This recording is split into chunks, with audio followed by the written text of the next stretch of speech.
Chairman সাহেব, আপনার বউ বাচ্চা আছে, একটু রিস্ক হয়ে গেল না আপনার জন্য বিষয়টা?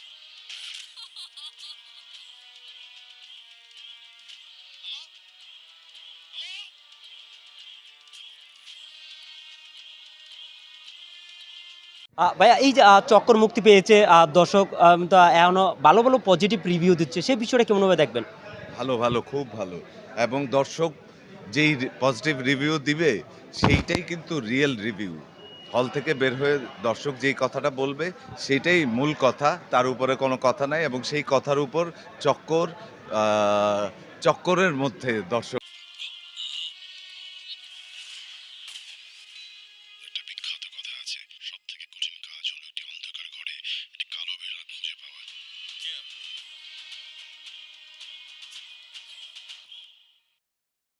ঘুরে বেড়াচ্ছে। এটা খুব আনন্দের।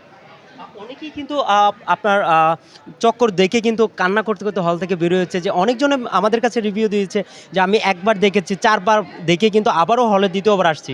উনি কি আপনার কি বলার আছে? না, আমি এরকম দর্শক মিট করতে পারি নাই এখনো যে যারা আবার চক্কর দেখেছে। তবে এরকম কোনো একজন দর্শকের সাথে আমি মিট করতে পারলে আমার আনন্দ লাগবে। তার কাছ থেকে সেই অভিজ্ঞতা বা তার এক্সপ্রেশনটা আমি জানতে পারবো। আপনি তো ভাইয়া কিন্তু সবার সাথে একসাথে কাজ করছেন। সাকিব ভাইয়ের সাথে কাজ করছেন এখনো মুশাররফ ভাইয়ের সাথে কাজ করেছেন। আফরান নিশুর সাথে কাজ করেছেন। এই যে একটা কাজের এক্সপেরিয়েন্স যে আপনার কাছ থেকে জানি। একসাথে সময় কেমনে হয়? এটা ভাইয়া দেখো মানে কাজের অভিজ্ঞতা তো প্রত্যেকটা চরিত্র গল্প অনুযায়ী একেক রকম হয়। তো একেকটা গল্পের চরিত্রকে যখন ক্যারি করি বা আমি নিজে যখন পরিচালনা করি বা গল্প লিখি, তখন ওই গল্পের মুডের সাথে শিল্পীদের এক ধরনের কানেকশন তৈরি হয়। তো অভিজ্ঞতা আসলে ওই কেন্দ্রিক। বিরহের গল্প হইলে ওইরকম একটা অন্ধকার নিভু, নিভু জার্নি হয়, এই সম্পর্কের টানাপোড়েন হয়। আবার উচ্ছ্বসিত হই যখন এরকম একটা বিজয়ের গল্প হয়। আবার রোমান্টিক গল্পে আবার খুবই একটা বসন্তের বাতাস বয়ে যায়। তো এটা গল্প, পরিস্থিতি, মানুষ, সম্পর্ক সবকিছুর উপর নির্ভর করে।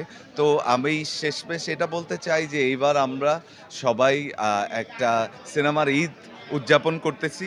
যারা এখনো হলে এসে সিনেমা দেখেন নাই তারা প্লিজ আসেন, চক্কর দেখেন এবং পাশাপাশি অন্যান্য সিনেমাও দেখেন। তার সাথে কিন্তু আরেকটা প্রশ্ন আমি রাখতে হয় আমার। সাকিব ভাইয়ের 'তুফানে' কিন্তু আপনি অভিনয় করেছেন। বেস্ট একটা ক্যারেক্টারে অভিনয় করেছেন। আপনাকে এখনো কিন্তু দর্শকরা মনে রেখেছে। আমরা যখন নিচেতে আসলাম, আসার পরে দেখেছি আপনার মানুষের সাথে আপনার ছবি তুলছে।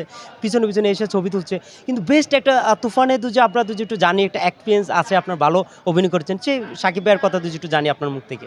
না, এটা তো খুব তুফানের এক্সপেরিয়েন্স বিউটিফুল। আর এরকম বড় প্রজেক্টে কাজ করতে পারা এবং এই ধরনের প্রজেক্টে আসলে সিনেমায় দর্শক আরও অনেক কিছু দেখতে চায় এবং ওই ধরনের সিনেমা থাকছে, জীবনমুখী সিনেমা থাকছে। সব ধরনের সিনেমাই আমাদের ইন্ডাস্ট্রিতে থাকবে এবং এই দর্শককে নানা ধরনের অপশন দিলে দর্শকই আসলে বেছে নেবে সে কোন সিনেমাটা দেখতে চায়। তো ভালো লাগে এইটাই যে আসলে এইবার দর্শক হুমড়ি খেয়ে বাংলা সিনেমা দেখতে একটা সিনেমার ঈদ উদযাপন করতেছে। পাশাপাশি সাংবাদিক আরও কলাকুশলী টেলিভিশন চ্যানেল, নিউজ পেপার সবাই মিলে এটাকে আমরা উদযাপন করতেছি। That's it. আরেকটা জিনিস আমি রাখি যে এই যে আপনার ঈদে কিন্তু এর আগে আমরা ঈদে দেখেছি কিন্তু একটা সাকিব ভাইয়ের সিনেমা আসলে কিন্তু অন্য কোনো সিনেমা যায় না, সাথে যায় না অথবা ১টা থেকে ২টা। এই ঈদে কিন্তু ৪টা থেকে ৫টা সিনেমাই কিন্তু মুক্তি পেয়েছে। সবগুলোই কিন্তু ব্যবসা সফল সিনেমা যাচ্ছে, হলমুখী হচ্ছে মানুষ। সেই বিষয়টা আপনার কাছ থেকে যদি জানি একটু সেই বিষয়টা একটু। দর্শকের কাছে অপশন থাকতে হবে। টক, ঝাল, মিষ্টি সব ধরনের সিনেমার অপশন দর্শকের কাছে থাকলে দর্শক আসলে পছন্দ করে নিবে সে কোন সিনেমাটা দেখতে চায়। Thank you. 'বরবাদ' নিয়ে একটু জানবো প্লিজ। আচ্ছা আর শাকিব খানের 'বরবাদ' কি দেখেছেন? না, আমি এখনো ওই যে আমার সিনেমার প্রমোশন এই প্রমোশনের মধ্যে চলছে। ঈদের কোনো সিনেমা দেখতে পারি নাই। আর এমনিতেই পরিচিত লোকজন টিকেট পাচ্ছে না। সো এই চাপটা শেষ হলে আমি দেখতে চাই। শাকিব ভাই মানুষ হিসেবে কেমন? আপনার কাছ থেকে যদি জানা হয়। অনেকেই বলে কিন্তু চুপচাপ শুটিং স্পটে শাকিব ভাই থাকে, কারোর সাথে কথা বলে না। সেই বিউটিফুল, বিষয়টা যদি আপনার কাছে। বিউটিফুল, খুব ভালো মানুষ, খুব ভালো শিল্পী।